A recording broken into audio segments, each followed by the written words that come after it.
Hello everybody, it's VerticalSandwich. Welcome back to Shadow of the Colossus. I left my save file here a couple days ago. I was at a big wall, I remember that. And it seemed like I was not going the right way.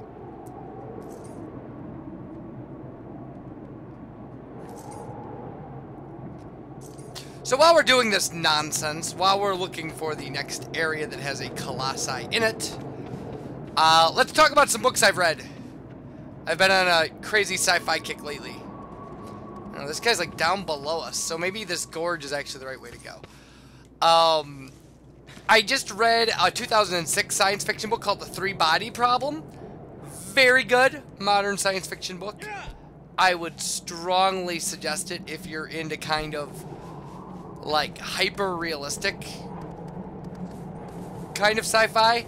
However, I just finished, right before starting this video, The Shadow of the Torturer by Gene Wolfe, which is kind of a dark fantasy sci-fi set in the very distant future that has a lot of the same feel as this game. Like, it's very dark. I mean, it's called The Shadow of the Torturer. The main character, literally, his job is torturing people. But very good. There's not a lot of torture in it, actually. But, strongly suggested. In case anybody is interested in books that VerticalSandwich likes. I also just read a sci-fi book called Babel 17. Disappointing ending. Fantastic book.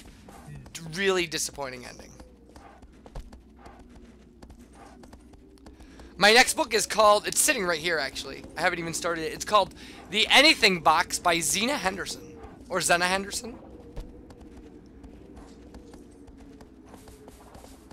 I don't know. I have a bunch of stuff. I got my 5-year reward for work and it came with like an Amazon gift card and I just spent it on pulp sci-fi books. Because one of the things I really love about, one of the things I really love to do to relax, my back is not the greatest, in the greatest shape. I threw it out when I was in my 20s. It's never quite been the same. One of the things I really love to do is draw a really warm bath and just read a crappy paperback book. Or a mindless paperback book. I'm also still reading this very detailed biography of Joseph Stalin. But that thing is very slow going. Historical biographies always are. Whereas these kind of classic sci-fi books can be real page turners. In fact, I read The Shadow of the Torturer in 2 days. 250 pages in 2 days. It was like 70 pages and then 180 pages in one sitting. Which is unusual even for me, and I'm a prolific reader. Yeah. Like, I've usually got about 3 books going at a time. But I'm going to try to keep you guys updated about my adventures in sci-fi. I also bought Foundation by Isaac Asimov.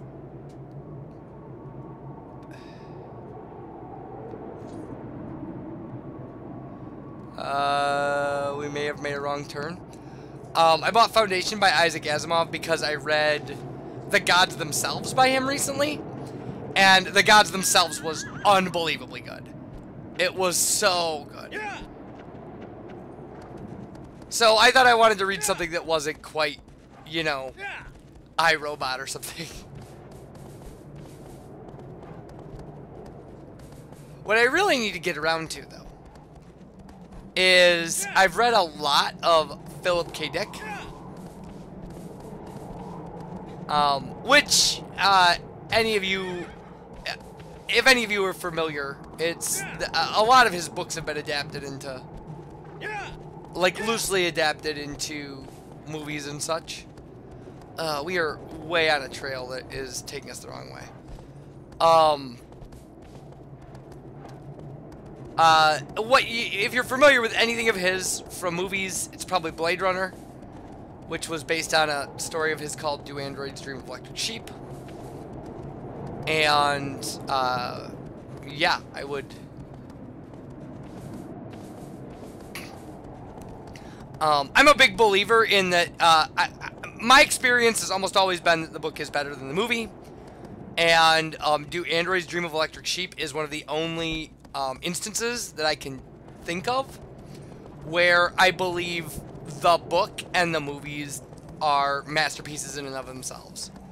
Blade Runner and Do Androids Dream of Electric Sheep are not as similar as they probably should be. They have but Do Androids Dream of Electric Sheep is an amazing, like, novella, and Blade Runner is an absolutely mind-blowingly good movie for completely different reasons than Do Androids Dream of Electric Sheep is good. I think I saw something shining on the ground back there. I don't know.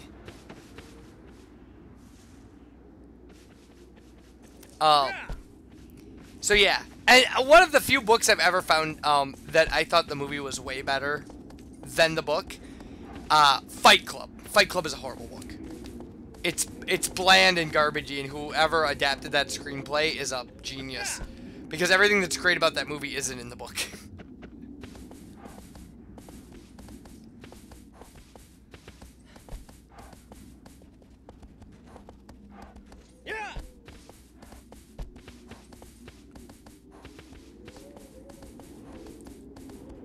Now, don't get me wrong, there are a lot of movies I have seen where I've never read the book, or bothered, or wanted to.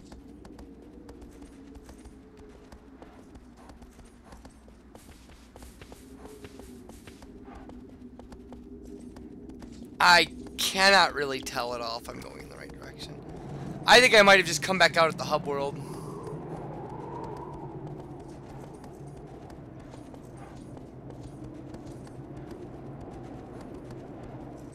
I have been here before.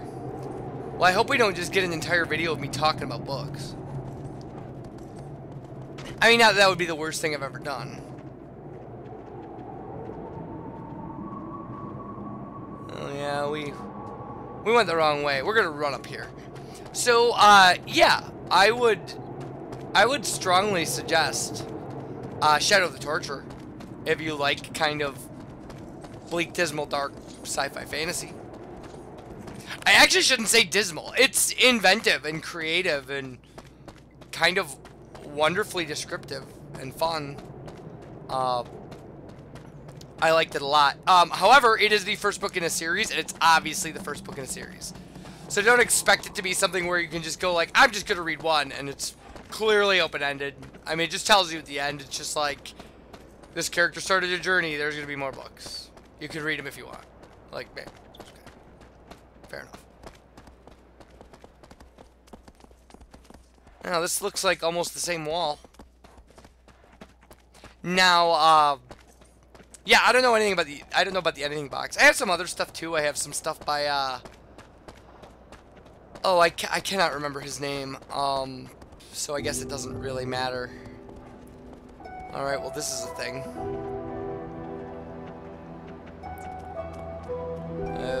Okay. Hey, get out of my way!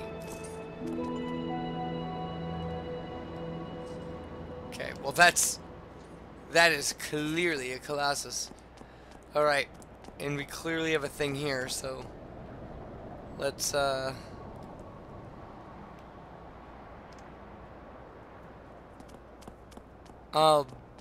yeah, okay, well, we found our way to where we're... Alright. Let's just pretend the game knows what it's doing. Alright, well, we lost our horse. I'm thinking we probably are supposed to go down. But I don't know, this whole corkscrew thing is a very interesting aspect of the environment. And since we're supposed to pay attention to our environment and use it, I'm gonna guess that this is the key to what we're doing.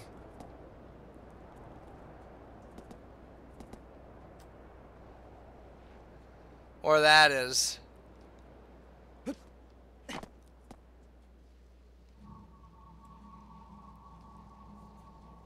Okay. What happens if I shoot him?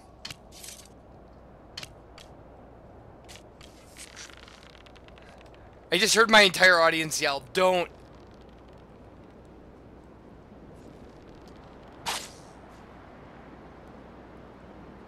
Ooh, he doesn't care. Ooh, that's intriguing. I have a feeling that if I jump in the water with him, he'll care. So let's just walk down and see where this thing takes us. That's where we came in.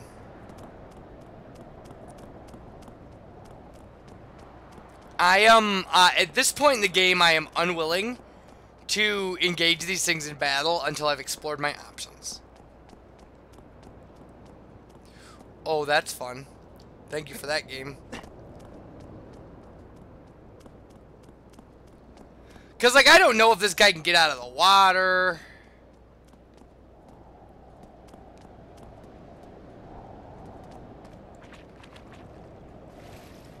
Oh, yeah, he was just waiting for us to get wet.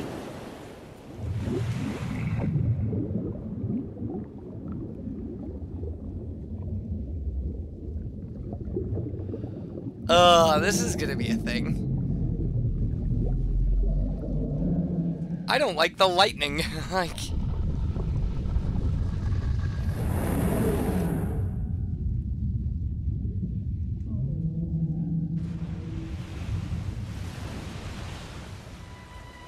Okay, we got it moving.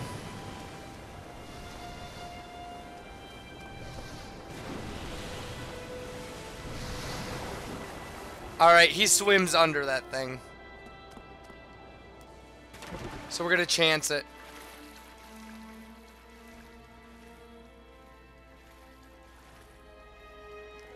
We're gonna guess that this is the key.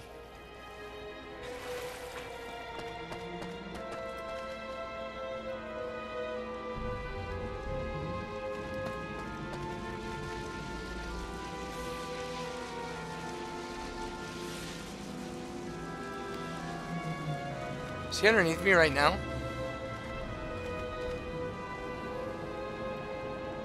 I can't tell. Ah, there we go.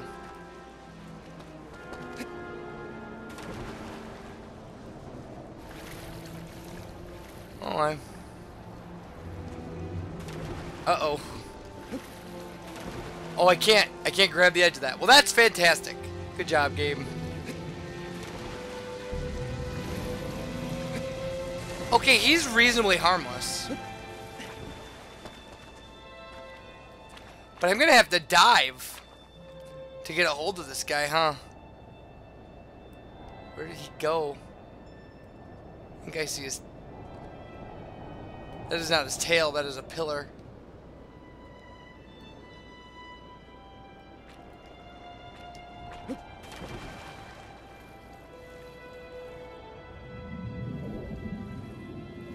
Is it really wise to just swim around with this thing?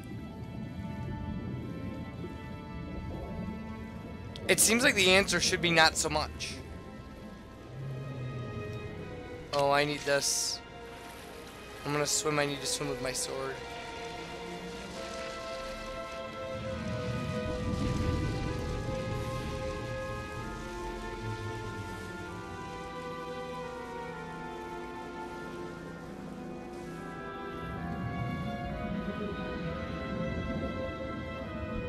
There he is.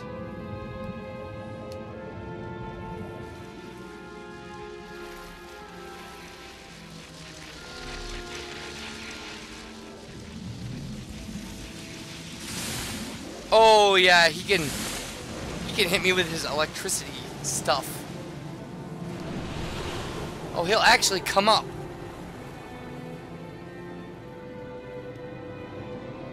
Well, that's good to know. So I gotta get him above the surface? Where does he surface? Does he only surface when I'm in the water? All good questions. I need to observe him.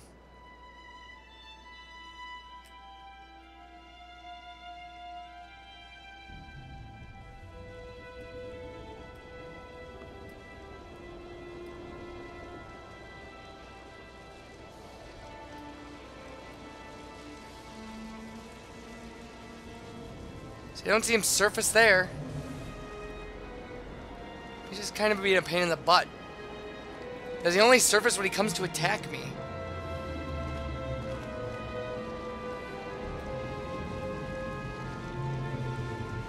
He looks awesome, though.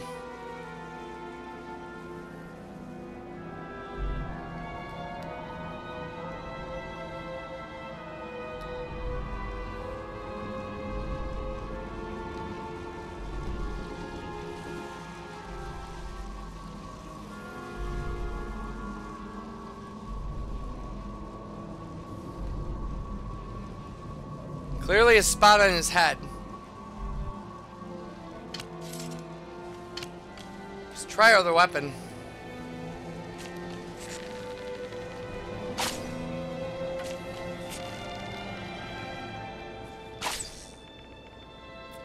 Yeah, I don't think we penetrate the water at all.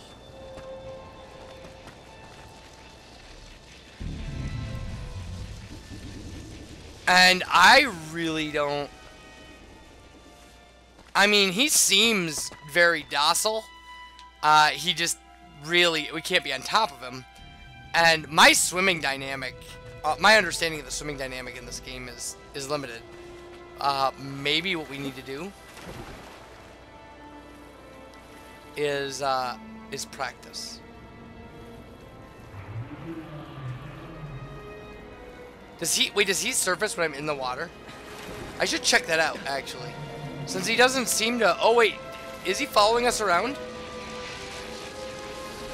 He is, in fact, altering his pattern to come after us. Alright, well, that's a thing.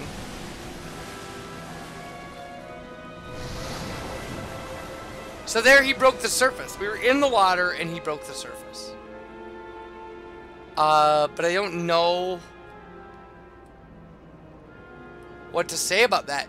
Does he try to keep a regulated distance from us?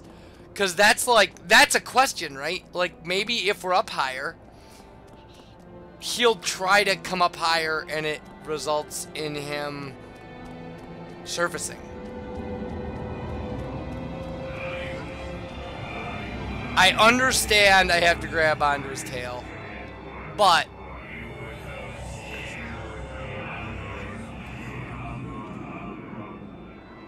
for some reason, for me personally, there's something very creepy about an enemy that swims around and breaks the surface and tries to get you from below. There's something very unknown about fish that way.